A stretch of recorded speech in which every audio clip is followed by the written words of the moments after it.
Good morning. Welcome to JoyNews Dex. We're coming to you live from our studios in Kokomlimne. Coming up this morning, former Chief Justice Sophia Kofu backs calls for review of the 1992 Constitution, citing the inability of the National Development Planning Commission to implement its development plans.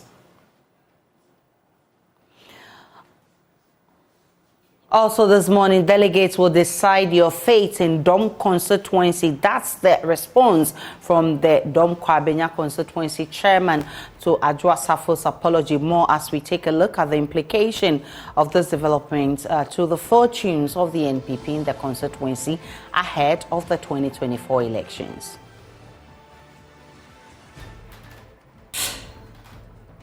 Plus, family members call on Interior and National Security Ministers to commence investigation on gruesome murder of 3 innocent young men at Tuna and Naihari.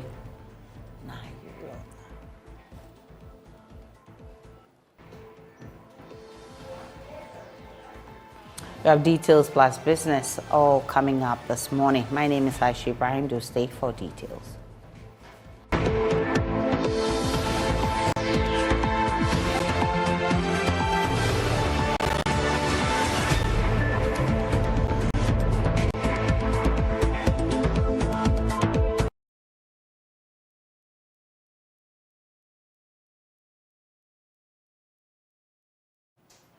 Many thanks for choosing us. Former Chief Justice Sophia Kofu is backing calls for the review of the 1992 Constitution. According to her, the Constitution in its current state does not give the National Development Planning Commission the authority to implement development programs. The reason the Commission only plays an advisory role to the government. Speaking at a constitutional review seminar organized by the Institute of Economic Affairs here in Accra, Sophia Kofu insisted the amendment of the 1992 Constitution will help institutions like the NDPC to foster development. Very substantial changes that we're going to have to propose, that because they are necessary to be made in the Constitution concerning the role, the function, the working, the processes, and the output of the NDPC. You don't set up an institution like the NDPC and then you cover it under a bushel, and its output does not necessarily reflect in the nation present and future. Planning, you normally plan not for today, you plan for the future, and you can plan even for 50 years. And you review as you go on. But the whole process has to be properly structured so that there's a particular way of making changes rather than by way of manifestos.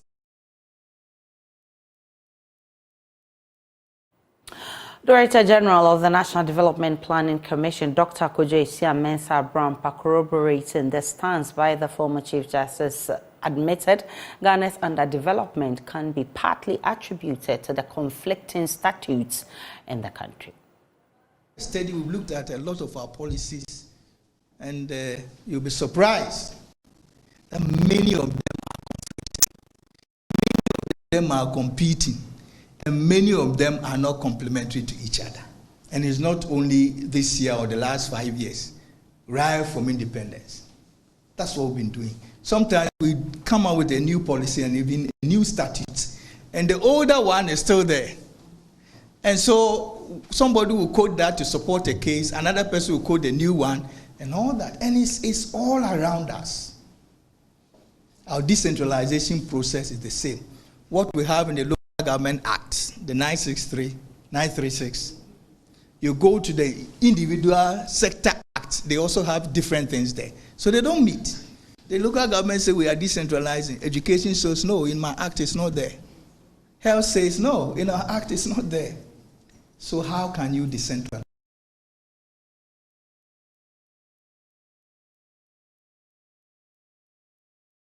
The delegates will decide. That's the verdict of the Constituency Secretary for Dome-Kwabenya, Theophilus Ansalabi, as Member of Parliament for the area. Adwoa Safo declares her intention to contest the seat in the upcoming elections. In a video message shared on social media, Adwoa Safo apologized to the rank and file of the New Patriotic Party for her long absence and perceived ineffectiveness as a lawmaker and government appointee. Accepting the apology, Theophilus Ansalabi said her fate will be decided by the delegates. More in the following report. Madam Adwoa Safo, who had taken a leave of absence in 2021 citing personal reasons, had her leave extended indefinitely beyond August 31, 2021 as a result of her extended absence and perceived ineffectiveness as both a lawmaker and government appointee. She was relieved of her role as Minister for Gender, Children and Social Protection, despite attempts by Parliament's Privileges Committee to obtain reasons for her prolonged absence. She did not provide any. Now, the exact reason for this apology remains unclear, but she says she's sorry. I wish to proffer my sincere apology to His Excellency the President Nana Addo Dankwa Akufo-Addo, the Vice President Dr. Mahmoud Bawumia, the Chief of Staff Honorable Frema Ofei Opari, the Majority Leader and the entire leadership of Parliament, my colleague members of Parliament, the entire Majority Caucus, the leadership of our great party, the National Chairman and the General Secretary, together with all your executives, the regional executives of Greater Accra, the constituency executive of Dome-Kwabenya led by Chairman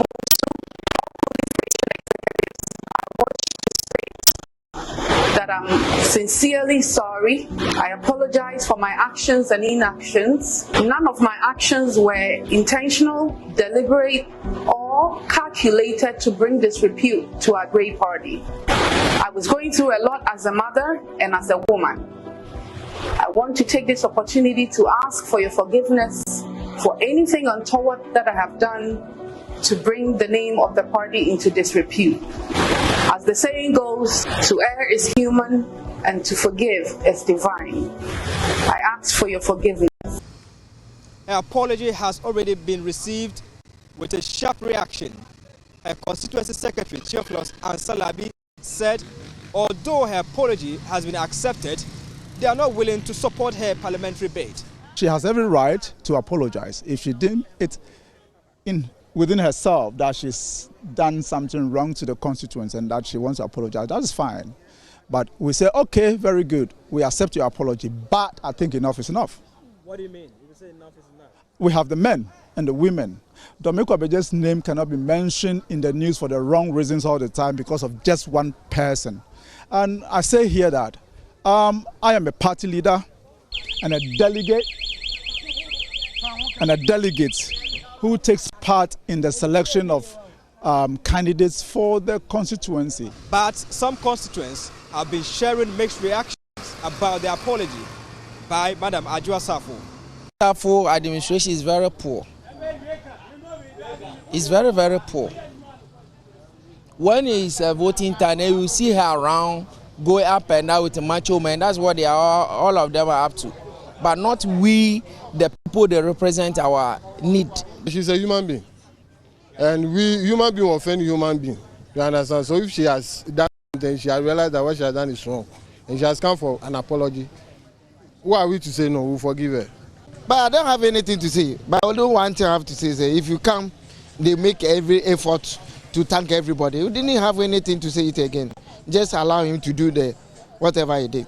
The Dome-Kwabenya Constituency is the largest in Ghana with over 150,000 voters. A reason happenings here gather attraction. At the moment, it is unclear if Adwoa Safo will be contesting the next elections. All eyes are fixed for the unfolding developments. Samuel Mbura, JoyNews, Dome-Kwabenya.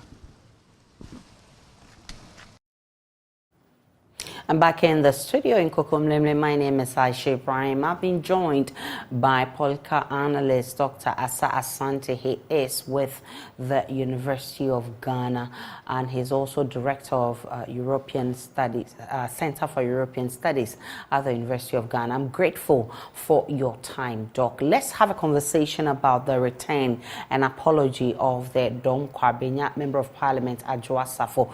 What does her apology, first of all, mean to her party, the NPP, and Ghanaians in general? Good morning to you, Aisha, and then your viewers and listeners as well. I must say that, just to recap what he said, to err is human. So once he has identified that, or he has come to the realization that he has erred, and that he wants to take the opportunity to apologize to her constituents, I think it's in order. It's in order. But as to whether the party will accept her apology, her constituents will accept her, again, it's another thing. I was, when she was away, I personally felt so strongly that the woman had genuine cause, and today, she still has a genuine cause, and that we support her in prayer and everything. But my worry was that you had a genuine problem, and that what she needed to do to explain to her constituents, her party, and she refused to do that. What is more is that the party leadership, I recall a time Mr. Sophia Kofu and Co, they called her, and then the response was not a good thing. That was very unfortunate, because remember, you are working on behalf of a constituency, and you are a member of a party which needs numbers to make up their decision in Parliament. And then when they call you, they don't get any response. But in other periods, you are seen on social media, on TikTok, and the rest of them. That was very unfortunate. So I believe that, yes, even though she's apologized, as to whether the party will retain her is another thing. But I think that she did not do well in terms of what I have explained. You should have explained, and then people will understand that once you are dealing with family matters, everybody will come along, everybody will be on board, they will sympathize with you, but you leave them like that, then the constituency becomes an orphan constituency, so to speak. And the party also is a business, it's a going concern, it's a serious organization that needs their numbers at all times. And you stay away, and then you don't come, and only to come up this time, surprise everybody that you want to contest. That's a difficult one. For me, where I said, I believe strongly that even if they accept her apology, they are not going to vote for her. I can say without fear of contradiction, because that was something that for every constituency, you don't do that. Share your problem. And once you share your problem, people will reason up with you. And at the end of the day, even if you stayed away for a long time, you are coming, you have a comfortable seat. But now, I'm afraid, she's not going to survive. How do you react to people who say she may be playing a certain important role, or if you like, she's a focal point in the party, and probably the party cannot do without her? Why are they saying she's a focal point? Is he the only person who can work for the party, or what? I don't understand that. Where are they coming from? Everybody's service can be dispensed of at any time that we, the people of this country, decide to dispense of that individual service. That is our right. It doesn't lie in the mouth of anybody or in the bosom of anybody. It's a sovereign will of the people. We can decide to what? Give it to you, and the next day we take it away from you. That's it. So I'm not sure that, and I'm not sure that that's the thinking of the woman. No. Otherwise, if we are playing God, we are saying that we are acting as if we are God, and that without us, society cannot survive. Nobody is a sine qua non. The Latin expression to it, without which not. You cannot. Nobody can assume that position. Remember, people have come and gone in terms of administration of this state. And they still continue to survive. So my sister, Adwoa Safo, can today be put in the field as an MP. The next day, people can decide to withdraw that mandate, and that's all. And the party will continue, and then the state of Ghana will continue, and then Dome-Kwabenya constituency will still survive. So let us not argue along those lines at all. I'm grateful for your time, Dr. Kwame Asante. He is a senior lecturer at the Department of Politics at the University of Ghana and also director at the Center of European Studies at the University of Ghana. Let's get on to other stories. Families of 3 young men who were alleged to have been apprehended and later gruesomely murdered by personnel of the Police Intelligence Directorate have appealed to the Interior and National Security Ministers to commence investigation to unravel the mystery surrounding the death of the young men. The trio, Jima Kocho, 28, his sibling Hadi Salif, 24, and Abudu Habib, who's 30, were apprehended at their homes during the wee hours on December 1, 2022 by gun-wielding men at Tuna and Nahairi in the Savannah region. Spokesperson for the families, Detective Chief Inspector Adam Yahaya, retired, says that perpetrators must be brought to face justice. JoyNews' Rafiq Salam traveled to Tuna, where 2 of the deceased were buried, and has filed this report. Tuna and Nahari are mourning. The 2 communities are a few kilometers away from each other and both located in the Solar Tuna Calvert district of the Savannah region.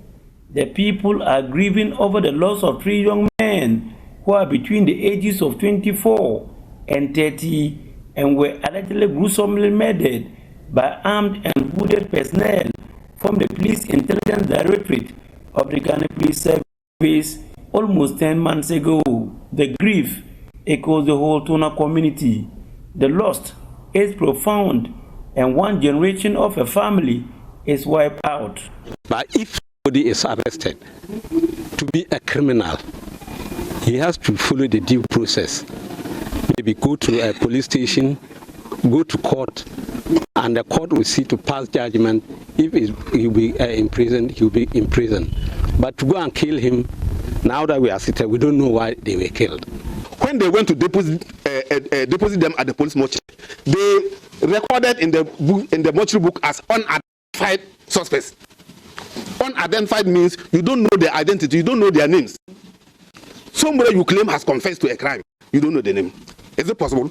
The incident occurred during the wee hours of the morning when the trio, Jima Kocho, 28, his sibling Hadi Salifu, 24, and Abudu Habibu, 30, were apprehended at their homes and later allegedly shot dead by plainclothes PID personnel. This is actually the house of Jima Kocho, who was lying here on the dead of the night with his pregnant wife. And so when the personnel came around, they tried to open the door, and the door was not opening. So they forcibly opened it, went inside the house, just handpicked him, brought him out. Detective Chief Inspector Adam Yahaya, retired, is a direct uncle to Jima Kocho and Hadi Salfu, and he speaks for the family. For about 3-4 days, we are not getting any information. Then, due to the report of the Nklige FM, the youth were becoming agitated. So, upon intelligence, the regional police commander came to Tuna on the 9th of December and met the chiefs and the people in the palace and assured them that Jima, Hadi, and all the people arrested are in safe hands in Accra. After several days of not having any information about their whereabouts, he led some members of the family to the PID headquarters in Accra, but to no avail. They then chose to pursue the matter at the law court, who the police taken out and later held a meeting to address their concern. It was there and then who informed us that they never knew that we were in search of those 3 people. And that is why they didn't respond until they got the suit, before they got to know that it is those people they arrested and killed in Somalia that we're looking for. Shockingly, he told us that day in question, Mr. Yohunu, that the PID on their return to Accra went with 7 dead bodies. 7 dead bodies from Savannah region. So, if you are ready, they've made arrangements at the police mortuary. We should go there and identify whether the 3 people we are looking for are among the 7 dead bodies. How? Their morbid curiosity was satisfied in the end, but on the altar of the faces, they struggled to identify. When I went to extend them in April at the mortuary, I couldn't even identify them because all their faces were covered with blood. So I have to ask one of the mortuary to, because I was suspecting, I saw Jima Kojo, but I was finding it difficult to identify him because the whole face was off. The bodies of the 3 young men were finally released to their families for burial. And so the family at the moment, they are grieving. And then also you can see that the situation here is not all that the best. It's of a somber mood, a lot of tear eyes, and seated straight or in front of her door is the mother of 2 of the personalities that we are talking about. The only children I have on earth, and they have been killed. I would like to appeal to the government to punish all those that are part of this dastardly act so that it won't repeat itself again. The families of Jima Kojo and Hadi Salifu have already labeled 1st December 2022 as Black Thursday, and they want nothing but justice for these people who were allegedly shot dead. Those who came for the operation, or all those who chanced the operation, I'm appealing to the Minister of Interior, Bruce Dere, appealing to the Minister of National Security, appealing to the Commissioner for Human Rights to come in, get these people investigated, and put them and bring them to book to serve as a deterrent. The trio left behind 3 wives and 9 children. Reporting for JoyNews, Rafik Salam, Tuna. In the Ashanti region, students of the Kwame Nkrumah University of Science and Technology will have the opportunity to graduate with a driver's license to boost their chances of job acquisition. A partnership between the university and the DVLA will enhance operational standards and equip road users with essential driving skills and knowledge. Nana Ojima has more. The Driver and Vehicle Licensing Authority is presently undergoing transformation to meet modern transport operations. Through its partnership with the KNUST, an innovation hub will be established to research transportation systems to inform public policy. The collaboration will include training of drivers and capacity building of DVLA staff to uphold standards in its practice. Head of Research, Business Development and Innovation at DVLA, Abraham Zato, explains the terms of the partnership. We, over the years, have changed the definition of a driving license to one that includes capacity building. Driving is a science, and so we think that it's important to collaborate with universities to ensure that this science is developed properly. The training behind driving is undertaken in ways that respond to the future of driving. The partnership, when fully operational, will include training of students in driving. The DVLA is seeking to take its processes to the university to grant students the opportunity to acquire a driver's license.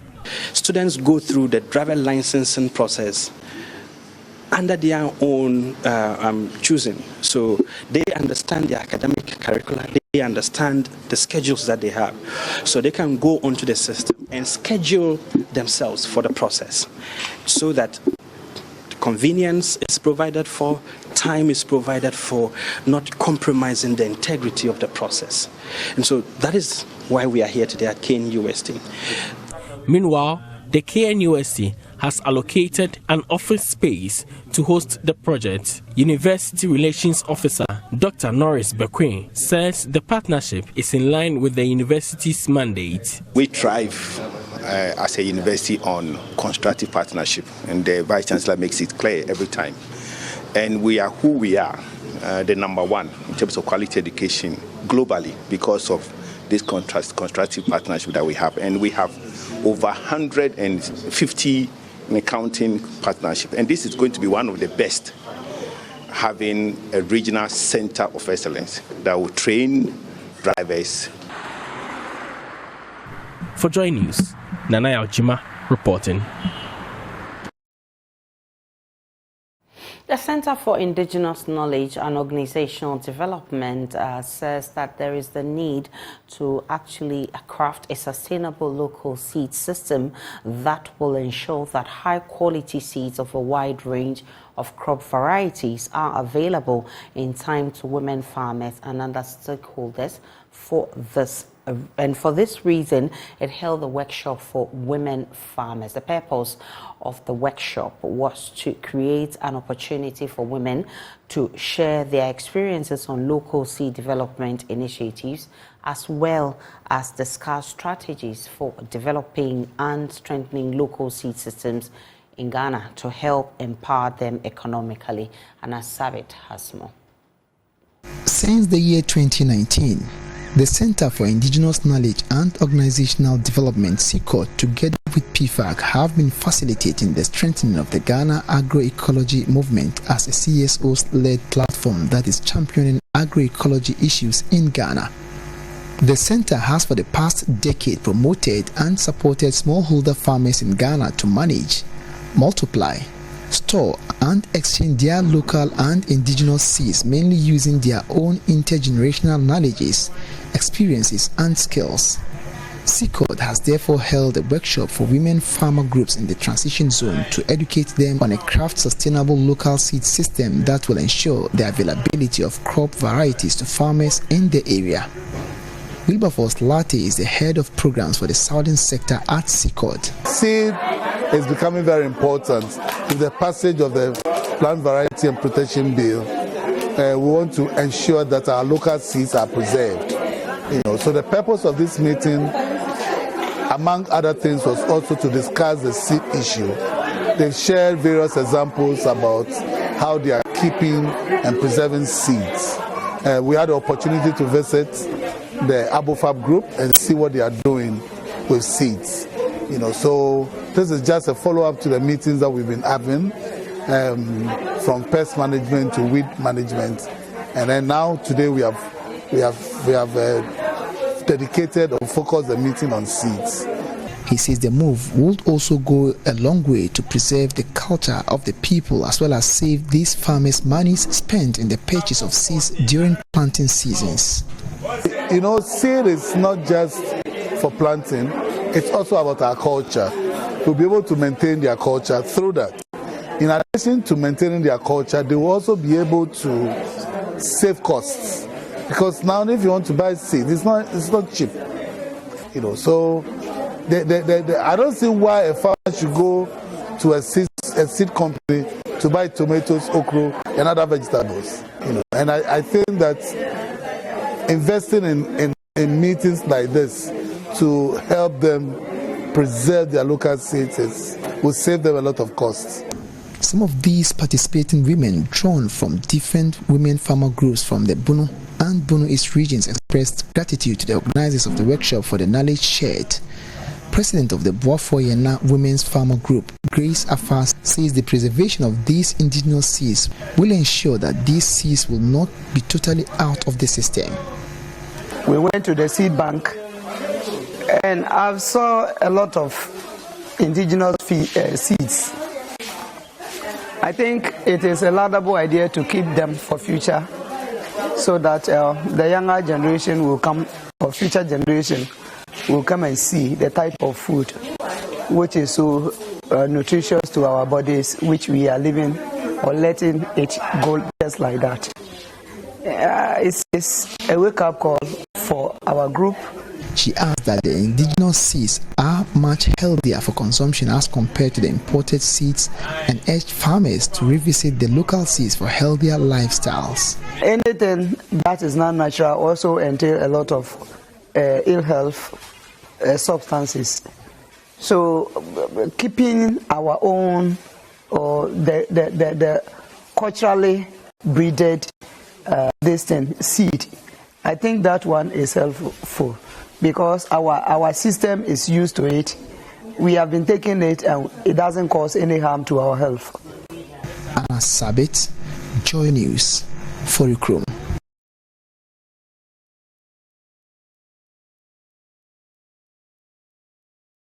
Residents of Kumasi have been cautioned to stay away from flood-prone areas following the death of a 5-year-old girl who was swept away by flood waters. Tuesday's downpour flooded many areas in Kumasi, including Moshizongo, where the overflow of a bridge led to the drowning of the girl while returning from school. The public has been cautioned to avoid flood-prone areas as more rains are expected in the coming days. Adwoa Safo has more.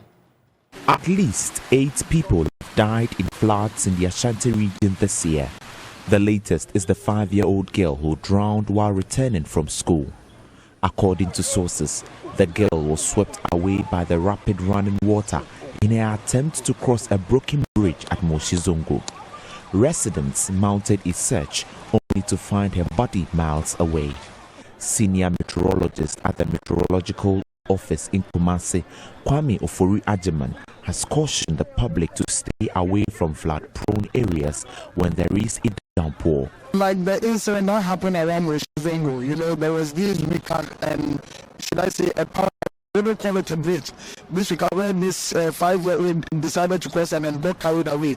One thing I will advise the public is that they should stay away from flood-prone areas when it comes to the issue of giving out thunderstorms and rains.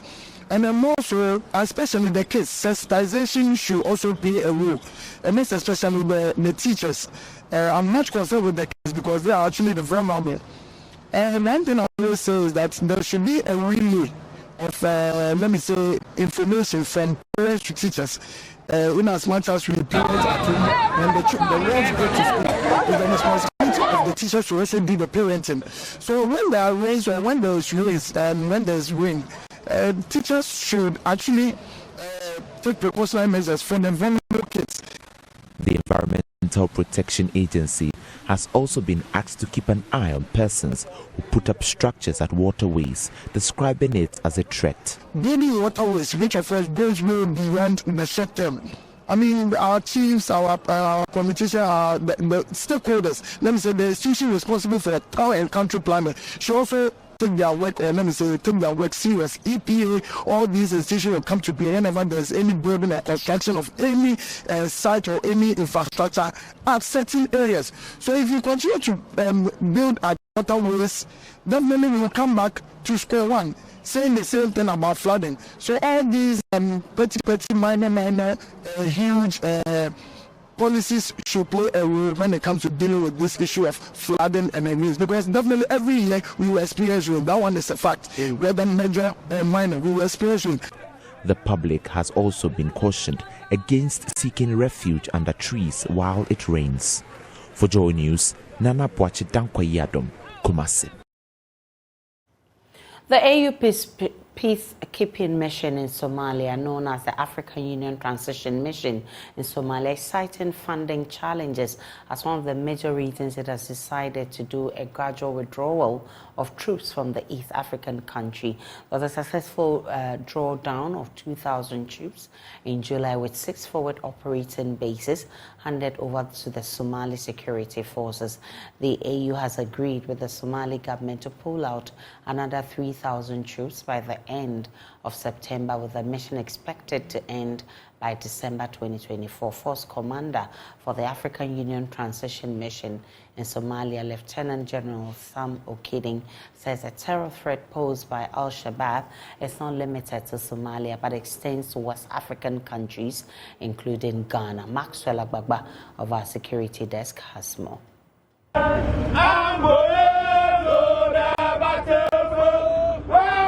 Formerly known as the African Union Mission in Somalia, AMISOM, but now the African Union Transition Mission in Somalia, ATMIS, has supported the country's government in the fight against Al-Shabaab for the past 15 years.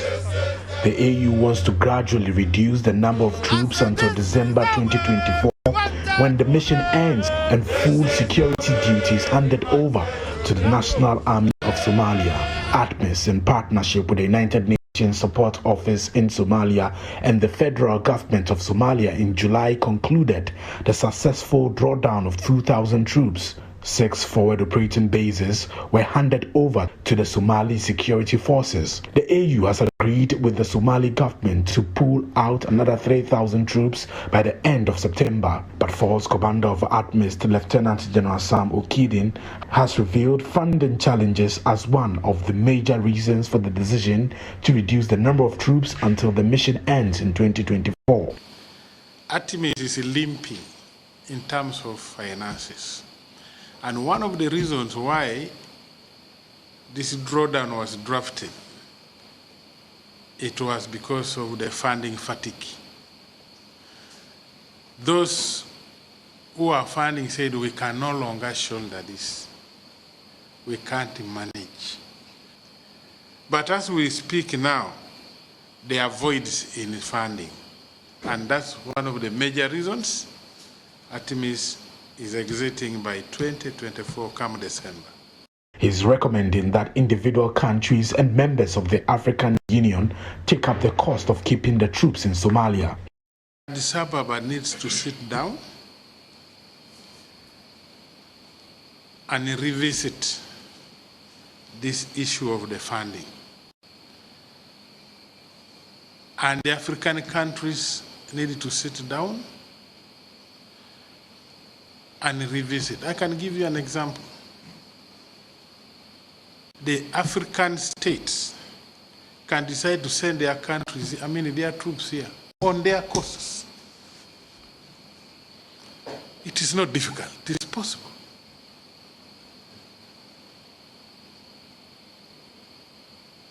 Africa can say, okay, 1 year or 6-month rotational basis in Somalia, but each country taking care of their troops. We shall not need the European Union, we shall not need the UN, we shall not need anybody. I'm giving you as an example. He says the threats posed by terrorist group Al-Shabaab is not limited to Somalia and its neighbors, but West African countries, including Ghana and the world. Now there is Al-Shabaab threats. It was in Yemen. How far is Yemen from Uganda? For example, or Mozambique. They were in Syria, now they are in Mozambique. They are in Sahel region, and they are here in Mogadishu. So there is nobody who is safe. Mozambique is in Southern Africa.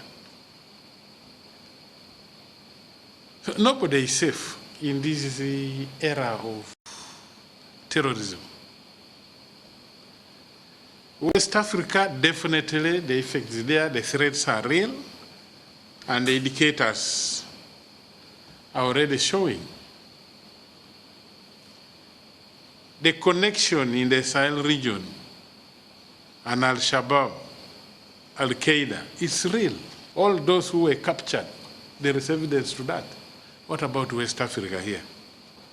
West Africa is not safe. It is not a safe haven, no.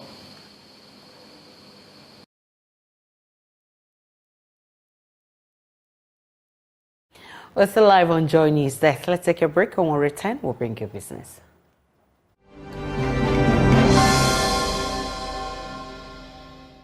Hello, good morning. Welcome to the business segment on JoyNews Desk with me, Pius Kojo Mensah. In line with government's vision to build a strong industrial support infrastructure for export and job creation, Big Four Show events under the auspices of the Ministry of Energy is set to organize the Power Energy Ghana exhibition in Accra. There is more in this report. The Power and Energy Expo will bring together stakeholders in the power and energy value chain in the West African region in Ghana, hosting close to 100 exhibitors. Project Director for the exhibition, Thomas James, said the power and energy sectors contribute significantly towards income generation of the country through electricity exports, hence the need for more opportunities to grow the sector. This is an exhibition wherein exhibiting, promotion, as well as dialogues and learnings and negotiations are a different space. Investment negotiations as well as business negotiations, both are possible, and avenue is there. So we welcome people who are looking forward with a broader mindset to come forward and be part of the exhibition and explore different and varieties of opportunities that are available. Explore it. It's an opportunity that this country has, and it's the emerging one in the West African zone. So wherever the emerging countries contribute, there is opportunities for different space, not just in one limited sector. The opportunities are there in the food and beverage sector, similarly the power and electrical sector, energy sector, renewable energy, similarly in the building and construction infrastructure sector. So this is one of the major aspects that is required for the value addition in the economy. On his part, President of the Ghana Union of Traders Association, Joseph Obeng, called for private-public partnerships that will bring together manufacturers to help achieve government's export substitution agenda. You know, government have been talking about import substitution, where we are thinking that very soon most of the products that we import is going to be substituted by local production.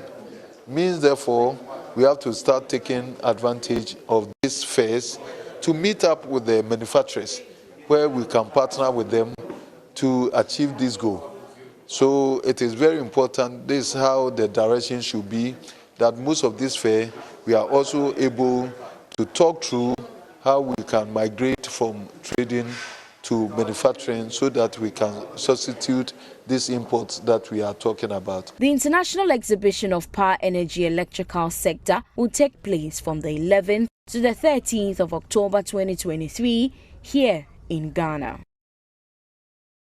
Country representative of United Nations Population Fund has made an appeal to the public to patronize locally produced products to boost the economy. Speaking on the sidelines of the Fashion Expressions project, Dr. Wilfred Ochan indicated that patronizing clothes designed and made by Ghanaians will go a long way to support small and medium enterprises in the fashion industry. International Needs Ghana, in partnership with UNFPA, the United Nations Sexual and Reproductive Health Agency, and the Prada Group, a reputable player in the fashion industry, implemented the Fashion Expressions project. The project is a unique fashion training program that seeks to advance and mentor aspiring fashion professionals as well as equip them with the necessary tools. Here is country representative of United Nations Population Fund, Dr. Wilfred Ochan. In this meeting, we've been able to bring diverse group of stakeholders. If you've seen, you've brought people from the private sector, especially the fashion industry. We have brought development partners from the embassies, from the UN system. We have brought also the government and the public sector, those who consume, maybe produce uniforms and are large products. Our intention is that all this group of people will find a meaning and a space for their contribution to continue with this program. I can already say that one of the partners, the private sector, has said we want to sponsor the next cohort of young people of this just here at this meeting, and we hope to continue reaching out to more partners to be able to sponsor this.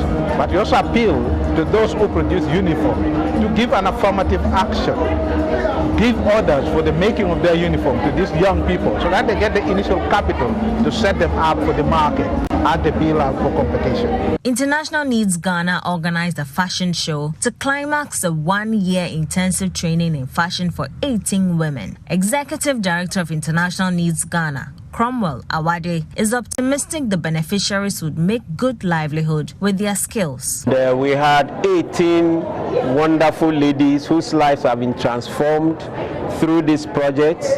1 year of training, 6 months theoretical in Adidome, where our center is, and then another 6 months with fashion brands and fashion homes here in Accra and then Tema. And we've seen young women, vulnerable, who were brought from all kinds of places in the northern part of the country, in the central region, in the Volta region, in Greater Accra, whose lives have been transformed through the training, who have been empowered through all forms of education, including reproductive health and reproductive rights. Here are some beneficiaries. The fact that there's this initiative that trains women to be employable is great. So I was more than happy to be a part of it, to do my bit in making sure that at least we have a small percentage of women who can now have a trade, go on, do great things, train other people on their own, and employ people down the line. I'm very excited because it has given me the chance to become the fashion designer I want to become. I have learned fashion in 1 year, and today I am on my way to becoming a fashion designer. The Fashion Expressions project, which is being piloted in Ghana and Kenya, aims to leverage the socio-economic power of fashion as a vehicle to promote women's empowerment. And that's all for business. More after this break.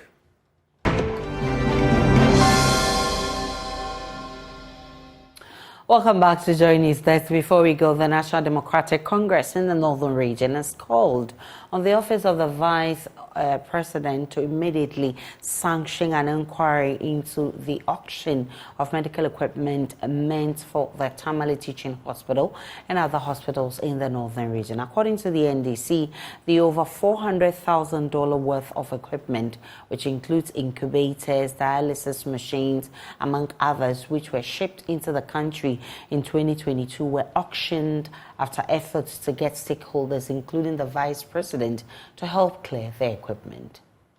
There's also now Dr. Ify Bell is a development chief from the city of Louisville, which has a sister city relationship with the Tamale metropolis. As part of her development agenda, she has shipped medical equipment in 2022 to help hospitals in the Northern Region. But efforts to clear the equipment proved futile until they were auctioned in June this year, 2023. Addressing a press conference in Tamale, the Northern Regional Secretary of the NDC, Mohammed Salam, said the Vice President and his team had assured the donors of the equipment that the Zosemlena of a tax waiver. These publications revealed that the medical supplies valued over $400,000, which were shipped from the United States of America with the intention of aiding hospitals in the Northern Region, particularly the Tamale Teaching Hospital, Central Hospital, and the West Hospital, and other health centers, were unlawfully auctioned by the Temaport authorities. These medical items, including oxygen tanks, dialysis machines, and incubators, were intended to enhance healthcare services in the Northern Region. It is worth noting that these medical supplies left the United States in July 2022 and arrived in Ghana on September 2022. On September 22nd, 2022. However, they were auctioned in June 2023. To expedite clearance of these items from the Temaport for donation to hospitals, Chief Zosimilena Palace engaged key stakeholders from the Northern Region, including the Vice President, Dr. Mahmoud Bawumia, Northern Regional Minister, Shani Alasan Saibu, the Metropolitan Chief Executive of Tamale Sule Salifu, and executive from the Tamale Teaching Hospital. The NDC Northern Region's own investigations revealed that the Northern Regional Minister and the Vice President's office assured the donors of successfully securing a tax waiver for the medical supplies. He urged the Vice President to clear his name if indeed he is innocent of the accusation leveled against him. Therefore, it is disheartening to learn that these items were never cleared. Despite these extensive efforts and consultations, medical supplies worth over $400,000 have been illegally auctioned by the Temaport authorities, depriving the people of Tamale, Dagbang, and the Northern Region of potentially life-saving donations for our struggling healthcare facilities. In light of this distressing development, we, the executives of the NDC Northern Region, finds it imperative to address you, the media, thereby inviting you to take keen interest in pursuing this matter to its logical conclusion. Given the dire state of our healthcare facilities in the Northern Region, it is exceedingly regrettable that Chief Zosimlena's and partners' generous gesture to support these hospitals has been squandered. We call for a thorough investigation by law enforcement agencies into this medical supplies container auction case. Such recurring misconduct at the Temaport should not be tolerated, as it may deter future donors from contributing medical supplies to underserved hospitals nationwide. Furthermore, it is a source of great disappointment to us that our fellow Northerner, Vice President Dr. Mahmoud Bawumia, did not utilize his authority adequately to facilitate and expedite the clearance of the container for the northern region. And as I wrap up this morning, for more news, log on to myjoyonline.com for all the developing stories. My name is Aisha Ibrahim. See you again at 12.